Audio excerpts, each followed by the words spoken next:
এটা যতই রিলস দেন, যতই আপনি তাৎক্ষণিকতার কথা বলেন না কেন, আপনার শাশ্বত অনুভূতি এটা চিরকালীন। এটা কখনোই নষ্ট হবে না। হয়তো কখনো কখনো প্রলেপ পড়তে পারে, কিন্তু সেটা তাৎক্ষণিকই।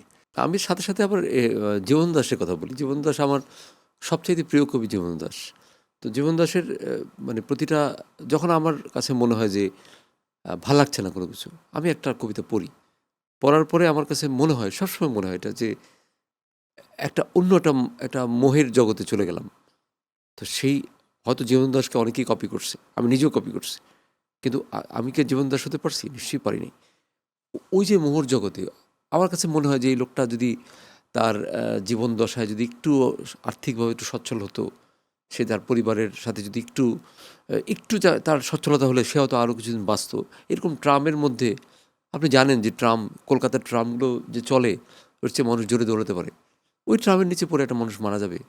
সিভিক রয়্যাল রিসর্ট, কিনুন আভিজাত্য, নিশ্চিত করুন ভবিষ্যৎ।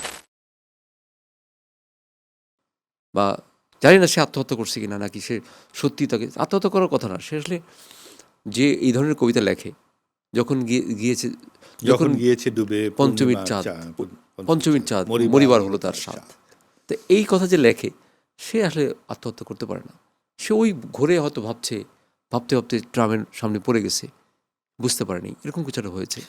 না, জীবনানন্দ সম্পর্কে আমার যেটা মনে হয় কি, দেখেন 30-এর যে প্রধান 5 কবি প্রত্যেকেই ইংরেজি সাহিত্যের এমএ ছিলেন। জীবনানন্দেরও বিশ্ব সাহিত্যটা খুব ভালো পড়া ছিল।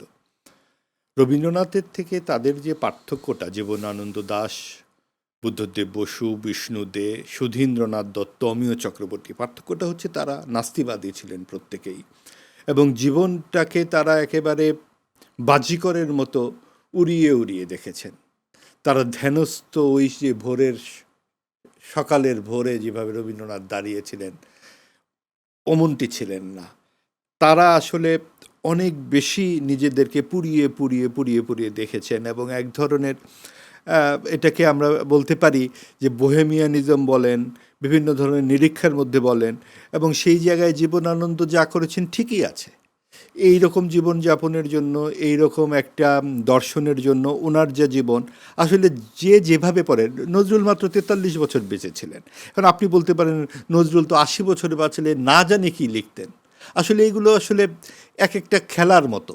আপনি 50 ওভারে যার যতটুকু রান করবার কথা, সেই দল ততটুকুই রান করবে। মাঝখানে 3 উইকেট গেল না 5 উইকেট গেল, এইসব আসলে খুব বেশি ব্যাপার নয়। মানে সুকান্ত ভট্টাচার্য কত বছর বেঁচেছিলেন, কিন্তু তার যেতটুকু করবার তিনি করে গেছেন। আবার অনেকেই আছেন সারা জীবনে হয়তো 3টি কবিতার বই লিখেছেন, সমর সেন, আবার বেঁচেছিলেন আরও 50 বছর আর লেখেননি। এরকম অনেকেই আছেন। আবুল হাসানের মতো কবি, যিনি 3টি কবিতার বই লিখেছেন কিন্তু চিরস্মরণীয় হয়ে আছেন। আসলে লেখা যে অনেক লাগে তাও নয়, কখন যে কি কোন দিক থেকে স্পার্ক করবে এটা আপনি আগে থেকে বলতে পারি না। জীবনানন্দ দাশ জীবদ্দশায় অনন্য 350 মতো কবিতা মাত্র প্রকাশ করেছিলেন, কিন্তু মৃত্যুর পর তার অন্তত 9টি উপন্যাস, 2500-এর মতো কবিতা প্রকাশিত হয়েছে। তার ট্রাঙ্ক থেকে বেরিয়েছে তার অমূল্য সমস্ত গদ্য রাশি। কাজেই জীবনানন্দ কতখানি পরিমিত ছিলেন, তিনি কবি ছাড়া কিছুই হতে চাননি। তিনি যদি উপন্যাস বের করতেন, তিনি তার চিঠিতে আমরা পাই যে 500টি টাকা পাঠিয়েও কোনো রকম বাড়ি ভাড়াটা দিতে পারি। যিনি বাড়ি ভাড়া দিতে পারছেন না, তারপরে উপন্যাসটি তিনি বের করেননি, যে আমার কবি পরিচয়ে একটু ম্লান হতে পারে। কাজেই জীবনানন্দ প্রত্যেকটা শব্দ লিখেছেন অনেক ভেবে চিনতে, যেটা রবীন্দ্রনাথ বলেছেন, তোমার কবিতার দিকে তাকিয়ে থাকার আনন্দ আছে, চিত্ররূপময়। কাজেই যিনি তাকিয়ে থাকবার আনন্দ তৈরি করতে জানেন, তিনি অনেক কিছু ছেড়ে আসতে জানেন। কাজে জীবনানন্দ যা হয়েছেন, আমরা যখন নিজেদেরকে খুব বিপন্ন বিস্ময়ের মধ্যে আবিষ্কার করি, তখন কিন্তু কবি হিসেবে জীবনানন্দকেই পাই। এটা অনেক বড় পাওয়া এক কবির জন্যে। না, এটা সত্যি কথাই, এটা সত্যি কথাই। কিন্তু এখন আপনার কি মনে হয় না যে আমরা যে কথাগুলো বলছি এখন, আজকের এই আড্ডার মধ্যে যে কথাগুলো বলছি, এটাকে, এই কথাগুলো কি মনে হয় যে মিউজিয়ামে রাখার মতো কথা, যেগুলো আসলে জাদুঘরে থাকবে, এটা আপনারা বাইরে রাখেন না, কারণ এই বাইরে এগুলো এগুলো বলে তো লাভ নেই কোনো। এখন হচ্ছে ফেসবুকের রিলসের যুগ। এটা আসলে হ্যাঁ, একদিক থেকে ভাবলে তো তাই, কিন্তু দেখুন দিন শেষে কিন্তু আপনাকেও ফিরে যেতে হয় নিজের স্মৃতির কাছে। মানুষের বয়স আপনি জিজ্ঞেস করলে দেখবেন যে আপনার নাম, পিতার নাম, বয়স। বয়স শব্দটা কেন লেখা হয়? কারণ তিনি কে? আপনার যদি বয়স হয় 40, তার মানে আপনার এই 40 বছরের স্মৃতি সম্ভার মিলে আপনি অঞ্জনা আইচ তৈরি হয়েছেন। আমি যদি 50 হই, আমার এই 50 বছরের স্মৃতি সম্ভার, আমার যে অতীত পরম্পরা, সেটা অস্বীকার করে তো আমি এখানে নেই।